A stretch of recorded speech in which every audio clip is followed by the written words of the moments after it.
Всем большой привет, дорогие мои зрители! Сегодня я хочу предложить рецепт очень вкусной, простой и быстрой паски без дрожжей. Этот рецепт идеально подходит, если вы спешите, у вас совсем нет времени, чтобы работать с дрожжевым тестом, или не хотите по каким-либо причинам работать с дрожжевым тестом. Но паски на дрожжевом тесте получаются просто невероятными. Я оставлю ссылки на рецепты с дрожжевым тестом в описании под видео. Они такие мягкие, нежные, пушистые. Обязательно стоит попробовать приготовить с дрожжевым тестом, но если вы спешите или не хотите, то вот этот рецепт пригодится вам на 100%. Берем 3 яйца комнатной температуры, добавляю 1/4 часть чайной ложки соли.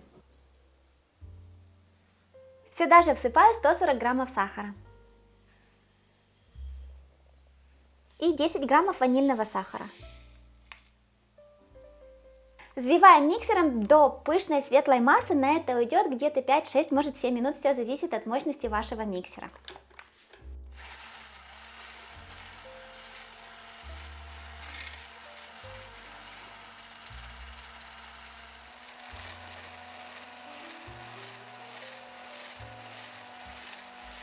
Вот такая пышная и светлая масса получается. Если у вас не слишком мощный блендер или миксер, то я рекомендую взбивать не вот такой вот широкой миске, а в каком-то стакане с более меньшим диаметром, тогда намного быстрее все взбивается, нежели в вот таких вот мисках. А если миксер мощный, то в принципе никаких проблем не будет, все взобьется и в такой миске.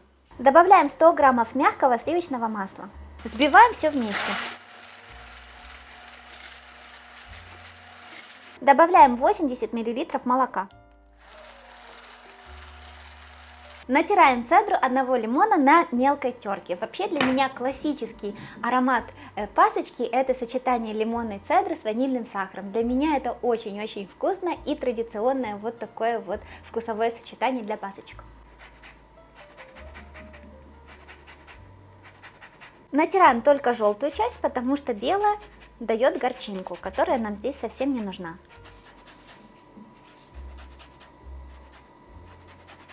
Знаете, я так подумала, что нужно добавить еще одну пачечку ванильного сахара. Гулять так гулять, пусть будет пасочка супер ванильной и с ароматом лимонной цедры. Добавляем 300 граммов муки. Ставим заранее прогреваться духовку до температуры 180 градусов, потому что, как видите, пасочки делаются очень-очень быстро. А тесто с разрыхлителем, оно не любит стоять, его нужно сразу же выпекать. Добавляю 10 граммов разрыхлителя. Перемешиваем.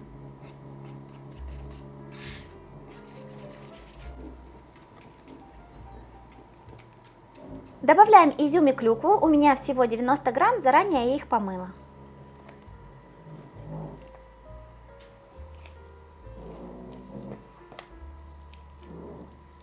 Формочка у меня диаметром 9 сантиметров, заполняем ее на 3/4.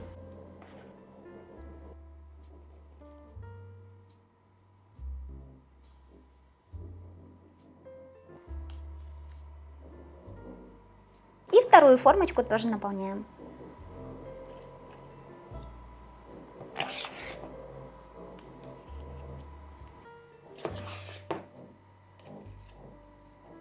Смазываем ложку растительным маслом и выравниваем пасочки сверху. Если вы видите, что изюм видно, то его лучше утопить, чтобы не подгорал.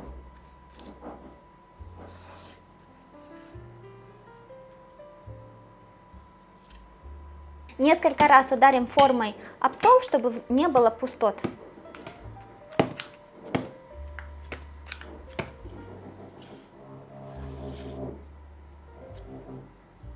Если на поверхности есть изюм или клюква, то постарайтесь утопить их, чтобы они не подгорали при выпечке. Конечно, когда пасочка будет подходить, то изюм может или клюквочка снова появиться, но это уже мы не можем контролировать, а сейчас вполне можем их спрятать поглубже.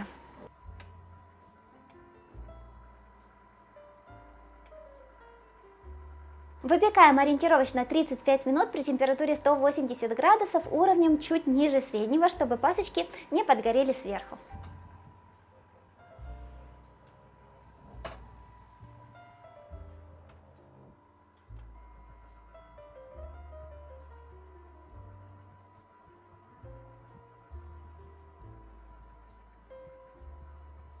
Вот такие у меня получились две замечательные пасочки. Посмотрите, как они прекрасно подросли. Конечно, это тесто не дрожжевое, поэтому оно может трескаться, но в этом ничего страшного нет, потому что мы с вами сделаем сейчас прекрасную глазурь, которая покроет их сверху, и будет все идеально.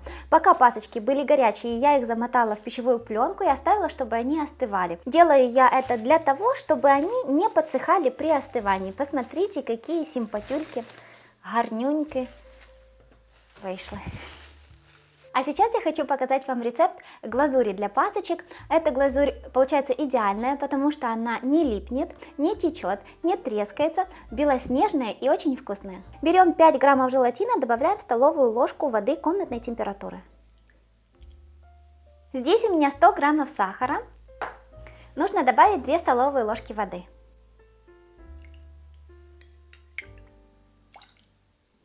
Ставим на небольшой огонь и дожидаемся, пока сахар растворится. Если вы готовите пасочки заранее, то лучше всего и хранить их в вот таких вот бумажных формах. Но я сейчас сниму эту бумажную форму, чтобы показать вам, какая пасочка получилась снаружи и внутри. Благодаря этой бумажной форме пасочка тоже не подсыхает. Лучше всего хранить в бумажной форме и потом еще укутать пищевой пленкой.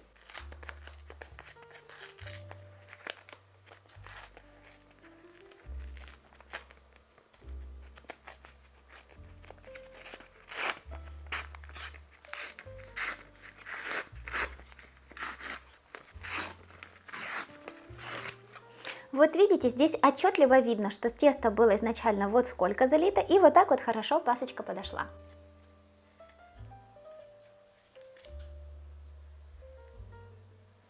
Как только сахар растворился и масса закипела, снимаем с огня. Переливаем в другую емкость. Также смотрите, чтобы у вас, если вы берете стеклянную миску, чтобы она была обязательно термоустойчивая, чтобы не лопнула.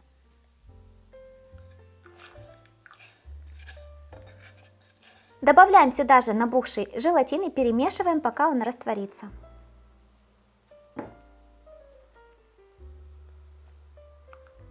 Для баланса вкусов я добавляю буквально несколько кристалликов соли и также несколько капель лимонного сока.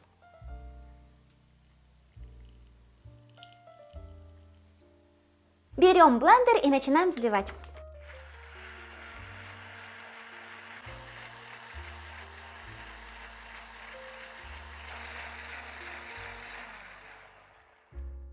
Взбиваем буквально там 4-5 минуточек, и уже она становится вот такой вот белой и пушистой. Если вы хотите, чтобы чем дольше мы будем взбивать, тем больше масса будет остывать, и глазурь будет становиться все гуще и гуще. Если вы хотите, чтобы были потеки, то вот не делайте ее слишком вот густой. Вот видите, она еще течет.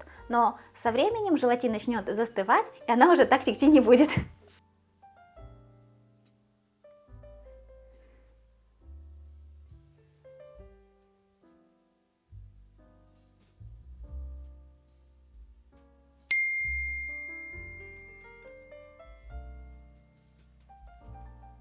Этой глазури хватит, чтобы густо покрыть 4 вот таких вот пасочки. Сверху украшаем по желанию. Я сегодня решила по классике, с сахарной посыпочкой. Глазурь застыла, и теперь она совсем не липнет. Похоже, если дотронуться, на зефирку или на маршмеллоу. Давайте разрежем, посмотрим, какая пасочка внутри.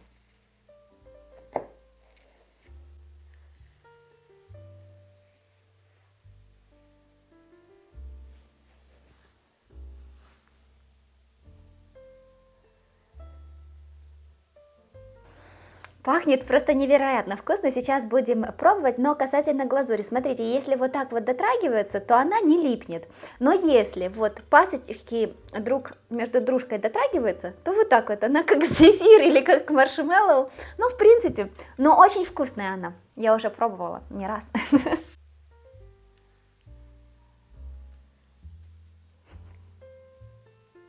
Ну и теперь давайте попробуем.